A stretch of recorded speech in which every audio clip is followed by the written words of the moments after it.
Subject 2, otherwise known as Sub 2, has been a hot new strategy in the real estate community recently. You can sometimes put no money down. It's a great way to scale your portfolio, and in a lot of ways, it sounds like a win. But what happens when Sub 2 deals go wrong and loans get called? What if you had $180,000 on the line? Today, we're going to talk to someone who had just that happen to him.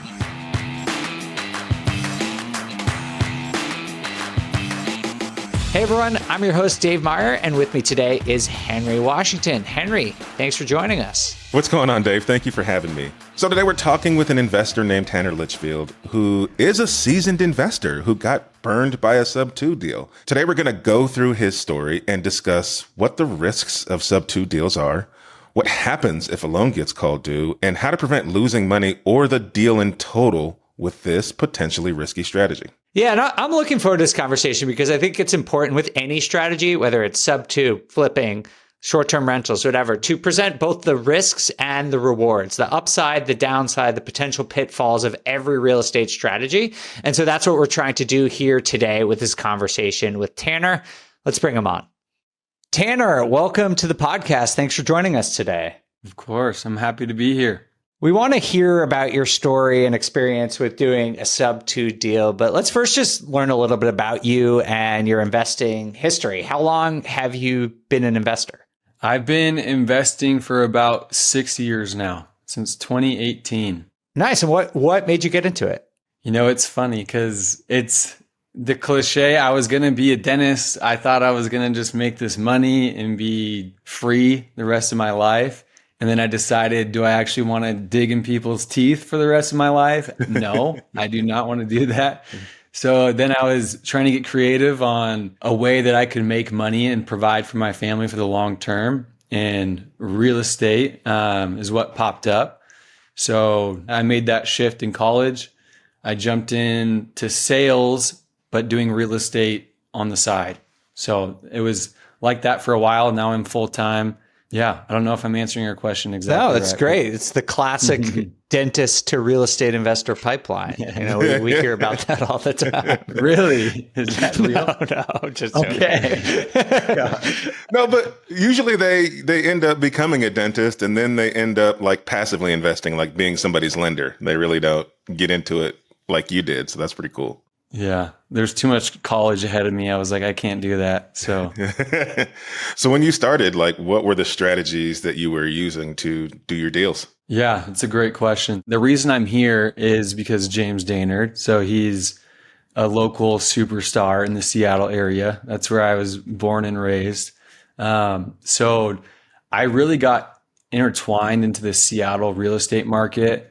And Thatch Nguyen was one of my big personal mentors that helped me along the journey. So really his methodology of like the Burr value add real estate is what I got started in. So the more traditional, back when you could refinance, have a 3-point something interest rate, and it was fine. And so that's how I started the beginning of my portfolio. And then as the market started shifting in 2022, rates started jumping up, I shifted to the creative finance world. So that's where I'm at today. So what was your level of experience by the time you shifted to creative? Like how many deals had you done? It had been, 3-4 years? Paint that picture for me. I had a rental portfolio of probably like 10 units and then a few flips in between. So maybe like 15 to 20 deals up until the time I converted to creative finance. So like a decent level of experience. Yeah, so you know what you were doing. Yeah. Well, yeah. Well, as much as any of us knows what we're doing. I don't know. That's the secret. Nobody really knows what they're doing. Don't tell them that, Henry. No, just kidding. But obviously you had some experience. So you weren't just jumping into creative or, right away. But what of all the different creative financing strategies or ways that you could go with your investing career, why did you ultimately settle on Sub 2? So, and that's a great question. I'm glad that you brought it up because I don't think in my mind I was going after a Sub 2 deal. I think in this creative finance, seller finance world, people group it all into seller finance, creative finance, they're all treated equally. And that's one of the big lessons I want to portray, is that they are completely different. And so I wouldn't say that I was after a sub 2 deal. I was after a low interest rate that would yield cash flow. And so when I found that deal, just so happened to be sub 2, that was uncovered later. I had no idea about all the risks. Here we are today. And just so everyone knows, when we talk about, quote unquote, creative finance, there are a lot of different sub strategies or tactics within creative finance, and seller finance is one of them. Sub 2 is a different one. Both of them, as Tanner just alluded to, do offer opportunities, at least in today's environment, to get lower interest rate than current market rates if you were to just go out and get a new mortgage, because a lot of these strategies focus around either assuming an existing mortgage, or in the seller finance case, you're working with someone who owns a property outright and they are essentially working as the bank. And so they're not really restricted in what kind of terms that you can use. And there's just a lot of flexibility. 100%. So Tanner, tell us, how did this deal come along? So I'll start at the basics of it. I had moved to Utah. I'm fresh to Utah. Keep in mind, I had moved from Seattle.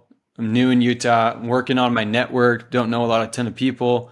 I had just sold a live-in flip in Kirkland, Washington. That was the biggest deal of my life. I was sitting on a ton of capital. I was eager to put it to work. And I went to lunch with who I viewed as a player in the Utah market. I didn't know a ton. He just seemed like he knew his stuff. So I went to lunch with this guy, and he proposed that he had this deal that was a 3% interest rate, 2014 build in an area of Salt Lake City. I ran the numbers. They looked good. This guy didn't portray himself as a wholesaler. And so as someone that wholesales here and there myself, I'm not talking crap on wholesalers per se, but there are some levels of protection I throw up if someone is a wholesaler. This guy was doing a lot bigger deals apparently. And so that layer of due diligence was kind of out the window for myself. Long story short, I bought the deal from this guy. There was another investor on it, and I had to submit my earnest money to snag it. The numbers penciled. I viewed this guy as someone who I could trust. I asked about all the risks, being new to the creative world, and I was sold on it. All right. Well, I do want to hear more about the deal, but I think it's important that we dig into sort of this person that you found this deal with. How did you meet this person? And if you didn't think he was a wholesaler, what were you expecting the relationship to be? I viewed this guy as almost like his expertise. He could have been a mentor to me. He was doing multi-million-dollar deals in other states, way bigger deals than I was ever involved in. And so he had this level of trust because I was doing much smaller things than him. Were you introduced to him through somebody else, or is this somebody you just kind of reached out to because you saw what they were doing? Yeah, this was from a Facebook group. So keep in mind, I didn't know really anyone here in Utah. I'm using Facebook groups to try and leverage a network and grow my network from there. And so he was responding, he was contributing. We got lunch. I found out a lot more about him, and that's kind of where it led from there. Yeah, and I don't want people to think it's wrong. It's not a bad idea to meet connections in Facebook groups. I don't think that's where you're saying things didn't go the way you planned. It's just sometimes we see these people doing these things that we think are amazing and incredible, and we somehow associate trust with that. And so then when you get involved with them, you kind of just, you've given them this, unearned trust, which takes your walls down in terms of due diligence. Is that what I'm hearing kind of happen with this relationship? 100%. Yeah, I think that's a good point, Henry. The networking we talk about all the time is super important. But as Tanner is telling us, obviously, it's very important to vet and perhaps even get references for these people. But let's learn a little bit more about how this deal unfolded, Tanner. So you said it was a 3% interest rate. You weren't necessarily looking for sub 2. How was the financing piece of this deal presented to you? It was presented as seller finance. To me, it was sixes. I didn't know the difference between seller finance, sub two. I had this 3% interest rate. And to be honest, this was very premature. Like the listeners and you guys are probably like, why would you jump into a deal not understanding the difference, the risks associated?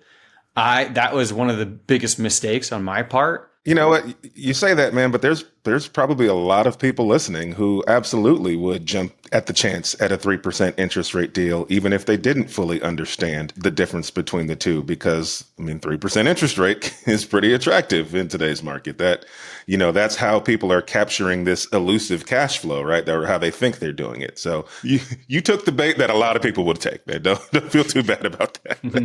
The bank account hurts enough. It's a good lesson to learn. So how did the deal unfold? Were you then connected directly to the seller? Was there an intermediary this whole time? Like, how much direct impact did you have on setting up the rates and terms and getting the deal closed? Yeah, I had zero involvement in that negotiation part. The wholesaler at play was working with a listing agent who they were formulating the offer, and I had no say in contracts, no say in negotiation.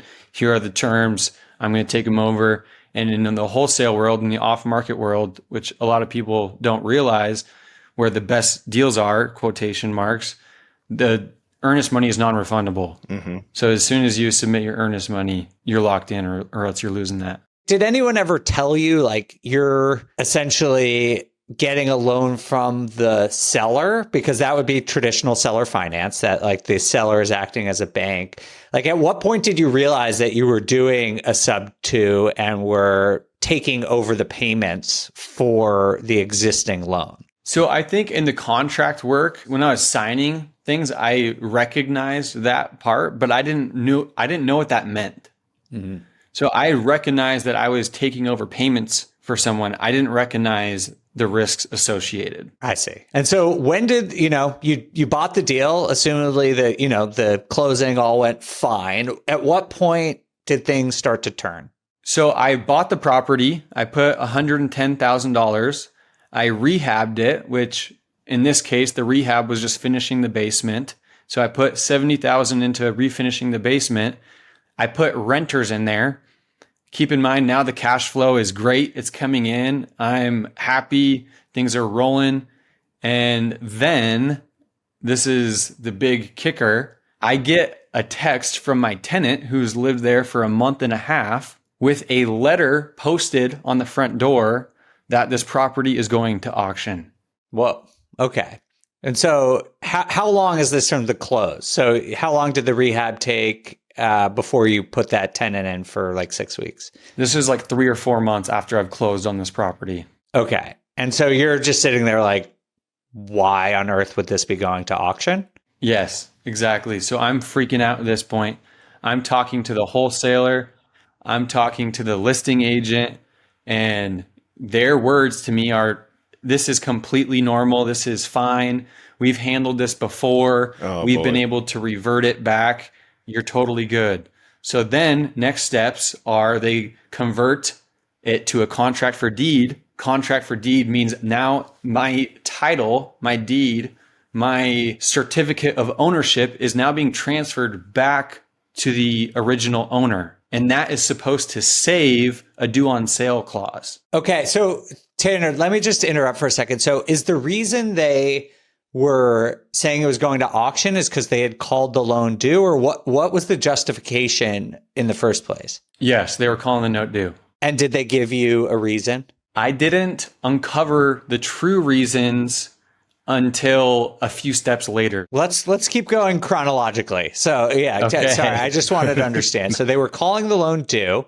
And just for our listeners, this is one of the things that comes up as a potential risk factor in sub 2 is that when you assign a mortgage over to someone else, that the bank, not in all cases, but in many cases, does have the option to just say like, no, we don't want to do that. So we're going to, essentially end the loan and ask that you repay us. Yeah, I was going to say the same thing. I was like, the due on sale clause is always there for banks in this situation? Because if you think about how a loan works, the bank vets the buyer to determine if they are comfortable lending to the buyer on this piece of property. And since technically the buyer has changed hands, there's a clause in these mortgages called the due on sale clause, which allows them to go ahead and say, hey, you know what? We're just going to go ahead and call the entire note due because we don't want that. So yeah, I get that note posted on the door. It's going to auction. I am freaking out. I'm talking to the wholesaler. I'm talking to the listing agent. It's completely fine. We do this all the time. We convert to a contract for deed. Notary comes to my house. I give the ownership back to the seller. So now the bank can't call a due on sale supposedly because the original seller still has title. Anyways, through the grapevine, I was told the reason the due on sale clause was called because of arrears of 20 grand that the wire never reached the bank. Now, keep in mind, through the title company, I saw that I paid $20,000 in arrears as part of my down payment. So now I'm freaking out. What happened with my money? Did this actually get paid? Anyways, they claim that they're just figuring out the wire. All was good. Now, a month later, after I thought this was resolved, I get another text from my tenant with a new letter that has a specific date of the auction. So now I am livid. I'm no longer trusting the wholesaler. I'm no longer trusting the listing agent. Now it's in my power. Should have done this a lot earlier, obviously. So I get an attorney. I just want to take a quick step back because a lot has happened here. And I'm livid for you hearing this story, but I just want to make sure that people understand what's happening. So you had the deal you thought was done. You got a note from the bank that said, hey, this is going to go to auction. And then you called the wholesaler and agent that you worked with, and they said, hey, no big deal. We'll just switch it to a contract for deed. And for those who are listening, contract for deed is what's associated with a seller finance deal. When you buy a deal on seller financing, that means the owner becomes the bank, and you put in place a document called a contract for deed. And what that basically says is you have the financial responsibility for the property, but the deed is still technically in the owner's name until it is completely paid off. And so I can see why they said, okay, if we do a contract for deed, you would still be the owner, but since it's contract for deed, the original owner technically still owns that until it's completely paid off. And so it's almost like they did a sub-2 with you and then some owner finance component on top of that to save the due on sale clause. And then you're saying you paid $20,000 of a down payment, and that down payment was supposed to be to catch the original seller up on payments. So I assume they were behind on their mortgage. Your 20 grand down payment was supposed to catch that seller up so that the note was no longer behind, so that they wouldn't go into foreclosure. Is that correct? Is that what I'm hearing? Yes. Besides, I wish my down payment was 20 grand. It was 110,000. Oh my goodness. 20 grand of it was supposed to catch up the arrears. Okay. Yes. Okay. So Tanner, with this deal, how much was it? What was the purchase price and what was your down payment? And also, if you do know what the wholesaler got as an assignment fee? Yeah. So I purchased this for $450,000. I put $110,000 on the down payment. Big red flag there. And the wholesaler made 10 grand. The listing agent who double-sided it with the wholesaler made 27 grand. Wow. A lot more than I made.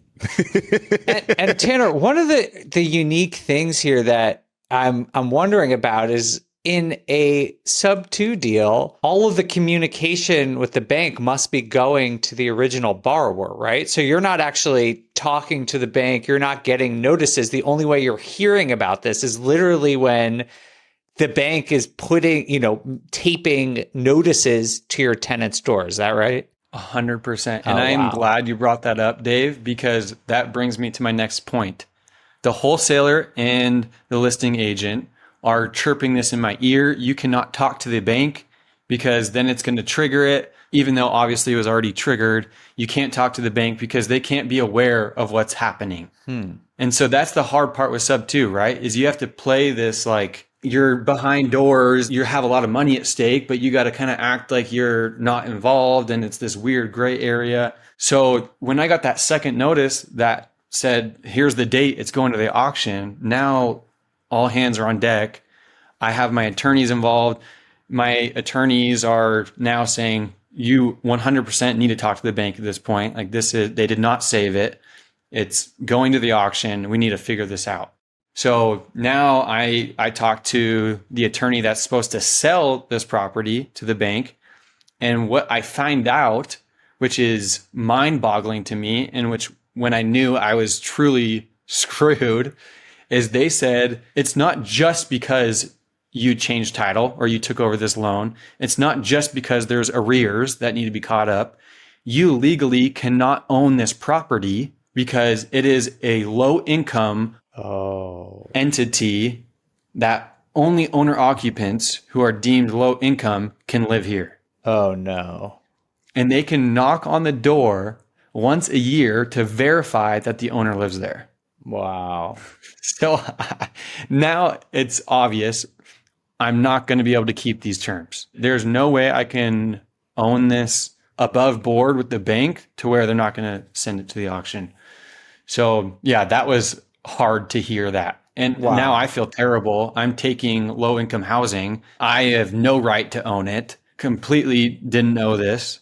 Oh, well, I'm sorry. Wow. That's crazy. I'm just curious. I have so many questions, but I'll just start with, at any point, did you just think about paying off the loan? Like, because I guess like that's what I had been thinking prior to hearing this is like, maybe you take out a secondary mortgage. I don't know how much cash you have on hand, but maybe you just pay off the mortgage and then get a secondary loan. Obviously that hurts your cash flow if you're refinancing at a much higher rate. But now with this news, did that just take that option totally off the table? Because you literally, no matter what the financing is, cannot own this property. Dave, you're good at your job because that's the next part of this. You're the first person to ever say that. So that's exactly the next steps. I tell myself, I need to pay this off. Like I need to pay this off with hard money. And then I'm going to sell immediately after because it's no longer going to cash flow. I'm going to sell it and I'll probably still lose money, but I won't lose this much money. And so that was my plan.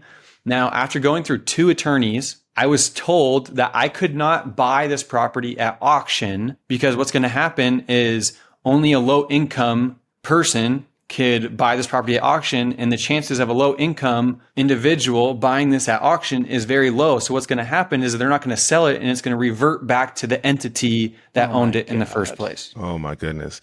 Did you tell them that you spent $110,000 and put $70,000 into the basement work, and so now you are a low income individual?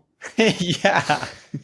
They wouldn't listen to me, Henry. I tried everything. I tried showing up at their door. Like I tried to go. They said they wouldn't take a meeting from me, which I get, right? Like they don't care about investors. They're trying to provide housing for low income. Yeah. And I was sensitive to that, but I wanted to figure out if there was a win-win situation.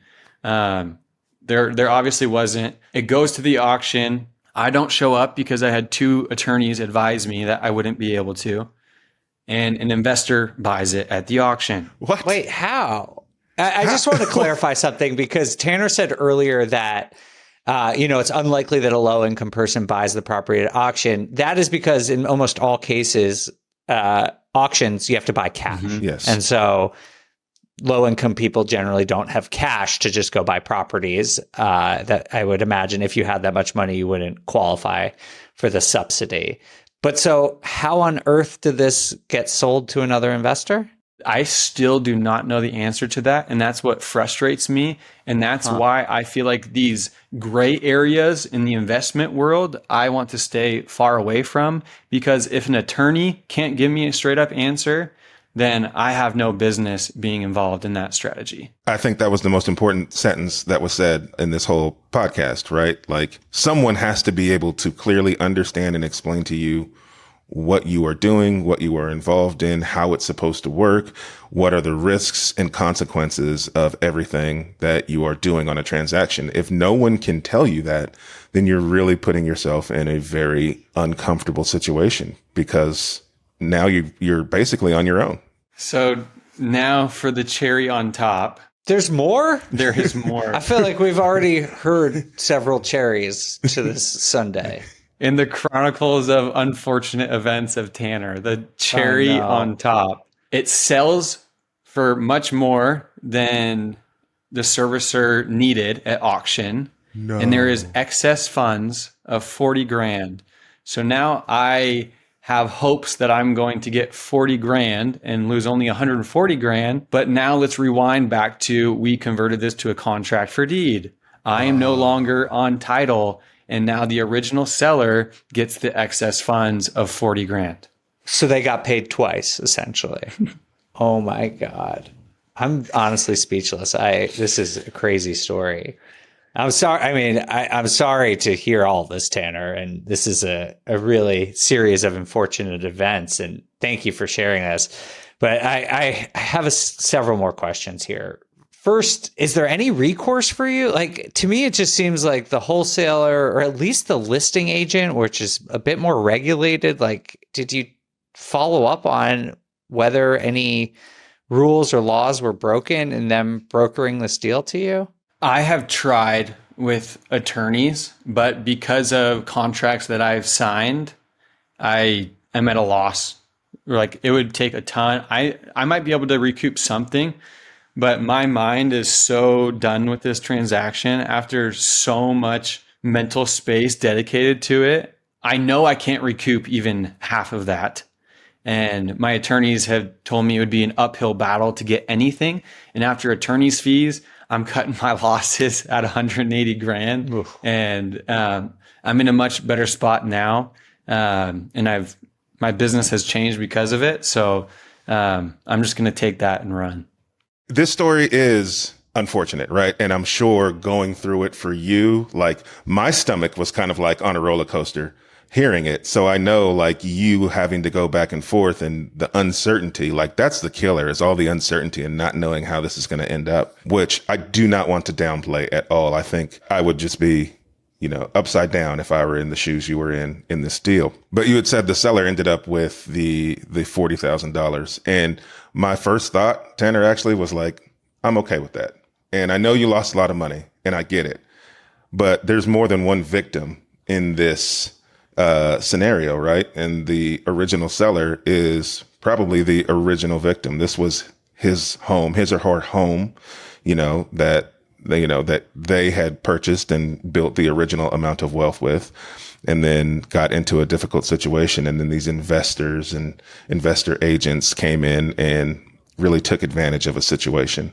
So we also don't want to forget that there is a person tied to the other end of this transaction that we are looking to build wealth off of. And can you imagine what they were feeling and going through as well while you were going through this too? So there's even more to this story when you really unpack it at its core. 100%. And Henry, that's an important note, right? Like, I, as an investor, have resources to know better. This is an expensive learning lesson to me, but this guy's credit is going to be shot because of this whole transaction. He got foreclosed on. It is a terrible situation on all fronts.